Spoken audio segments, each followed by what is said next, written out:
พระธรรมประจำวันของพระเจ้า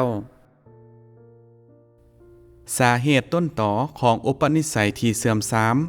ซึ่งเกิดขึ้นในมนุษย์คือการซี้นำอย่างผิดความเสื่อมทรามและพิษของซาตานมนุษย์ถูกผูกมัดและถูกควบคุมโดยซาตานและเขาได้รับความเสียหายสัวห้ายที่ซาตานก่อให้เกิดขึ้นกับความคิดศีลธรรมการเข้าใจอย่างลึกซึ้งและความรู้สึกของเขามันเป็นย้อนเพราะว่าสิ่งพื้นฐานต่างๆของมนุษย์ได้ถูกซาตานเฮ็ดให้เสื่อมทรามและแตกต่างจากการที่พระเจ้าทรงสร้างมนุษย์ในเบื้องต้นมนุษย์ต่อต้านพระเจ้าและบ่สามารถยอมรับความจริงด้วยเหตุนั้นการเปลี่ยนแปลงในอุปนิสัยของมนุษย์ควรเริ่มต้นจากการเปลี่ยนแปลงความคิดการเข้าใจอย่างลึกซึ้งและความรู้สึกของเขาซึ่งสิ่งเหล่านี้จะเปลี่ยนแปลงความรู้ของเขาเกี่ยวกับพระเจ้าและความรู้ของเขาเกี่ยวกับความจริงผู้คนที่เกิดในดินแดนที่เสื่อมทรามที่สุด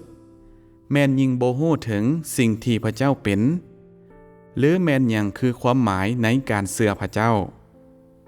ยิ่งมนุษย์เสื่อมทรามหลายเท่าใดมนุษย์ก็ยิ่งรู้ถึงการมีอยู่ของพระเจ้าน้อยเท่านั้นและความรู้สึกและความเข้าใจของพวกเขาก็ยิ่งต่ำลงส่ำนั้นแหล่งที่มาของการคัดค้านและการกบฏต่อพระเจ้าของมนุษย์แม่นความเสื่อมทรามของเขาที่เกิดจากซาตานเพราะว่ามนุษย์ได้ถูกซาตานเฮ็ดให้เสื่อมทรามสามัญสำนึกของมนุษย์จึงได้ตายด้านเป็นคนขาดศีลธรรมแนวคิดของเขาก็ต่ำทรามและเขามีทัศนคติที่ล้าหลังก่อนที่เขาได้ถูกซาตานเฮ็ดให้เสื่อมทรามโดยธรรมศาสตร์แล้วมนุษย์อ่อนน้อมต่อพระเจ้าและอ่อนน้อมต่อพระธรรมของพระองค์หลังจากที่ได้รับฟังพระธรรมเหล่านั้นโดยธรรมศาสตร์แล้วเขามีความรู้สึกนึกคิดและมีสามัญสำนึกที่ดีและมีความเป็นมนุษย์ที่ปกติหลังจากถูกซาตานเฮ็ดให้เสื่อมทรามความรู้สึกนึกคิดสามัญสำนึกและความเป็นมนุษย์ดั้งเดิมของเขาก็ตายด้านและถูกซาตานเฮ็ดให้เสื่อมเสียด้วยเหตุนั้นเขาจึงได้สูญเสียการอ่อนน้อมของเขาและความฮักที่มีต่อพระเจ้าความรู้สึกนึกคิดของมนุษย์ได้วิปริตอุปนิสัยของเขาได้กลายเป็นดังนิสัยของสัตว์การต่อต้านของเขาต่อพระเจ้าแม้นเกิดขึ้นเรื่อยๆและห้ายแห้งขึ้นหลายกว่าเก่าแต่ถึงป่านนั้นมนุษย์ยังบ่รู้จักหรือรับรู้ถึงสิ่งนี้และได้แต่คัดค้านและต่อต้านอย่างตาบอดการเปิดเผยอุปนิสัยของมนุษย์แม้นถูกเปิดเผยจากการแสดงความรู้สึกนึกคิดความเข้าใจและสามัญสำนึกของเขาย้อนว่าความรู้สึกนึกคิดและความเข้าใจของเขาบ่มั่นคงและสามัญสำนึกของเขาได้ตายด้านหลายด้วยเหตุนั้นอุปนิสัยของเขาจึงต่อต้านพระเจ้าถ้าความรู้สึกนึกคิดและความเข้าใจของมนุษย์บ่สามารถเปลี่ยนแปลงได้การเปลี่ยนแปลงอุปนิสัยของเขาก็ยิ่งเป็นไปบ่ได้ที่จะสอดคล้องตามเจตนาของพระเจ้าถ้าความรู้สึกนึกคิดของมนุษย์บ่มั่นคงเขาก็บ่สามารถจะรับใช้พระเจ้าได้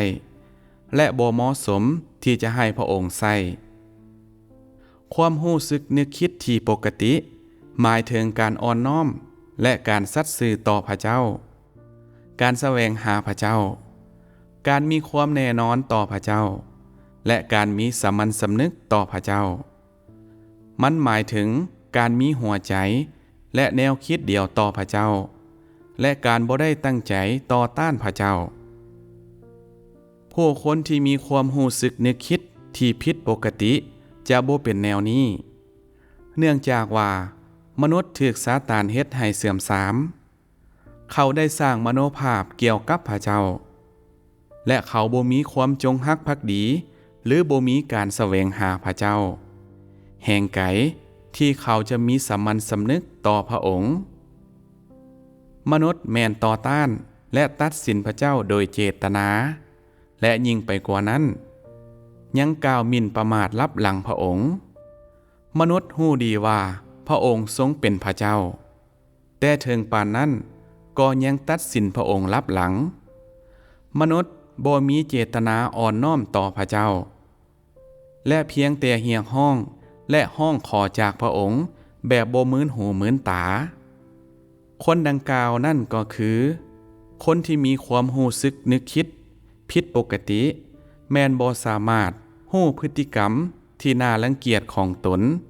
หรือรู้สึกเสียใจต่อการกบฏของพวกเขาถ้าผู้คนสามารถรู้จักตนเองแล้วพวกเขาก็จะได้รับความรู้สึกนึกคิดของตนเล็กน้อยยิ่งผู้คนต่อต้านพระเจ้าหลายเท่าใดแต่บ่รู้จักตนเองพวกเขาก็ยิ่งมีความรู้สึกนึกคิดน้อยเท่านั้น